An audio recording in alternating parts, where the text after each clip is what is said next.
If they did this, this will be one of the craziest, most destructive things any American administration has ever done.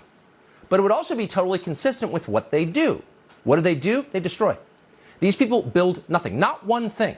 Instead, they tear down and they desecrate, from historic statues to the Constitution to energy infrastructure. And no one in Congress is trying to stop any of it.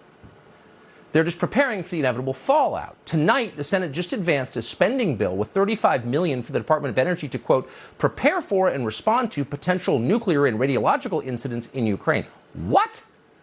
The spending bill also brings the total U.S. expenditure on Ukraine, the war, but also funding its government and energy for Ukraine, to $67 billion on the eve of what could be a massive economic disruption. Here, to our economy, $67 billion. How much is that? Well, it's more than Russia's entire military budget last year.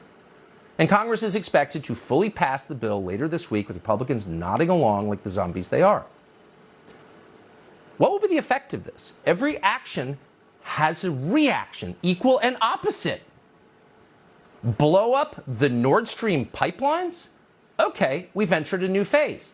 One in which the United States is directly at war with the largest nuclear power in the world. Doesn't mean it'll go nuclear immediately, but it does suggest there could be consequences. If we actually blew up the Nord Stream pipelines, why wouldn't Russia sever undersea internet cables?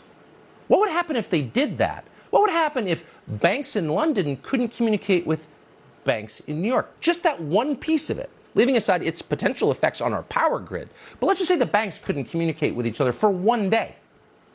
What would the economic effect of that be? Oh, it would cascade downward into your house. We could have an actual collapse. We could wind up very quickly in third world conditions. Those are the stakes. Have the people behind this, the geniuses like Toria Nuland, considered the effects? Maybe they have. Maybe that was the point.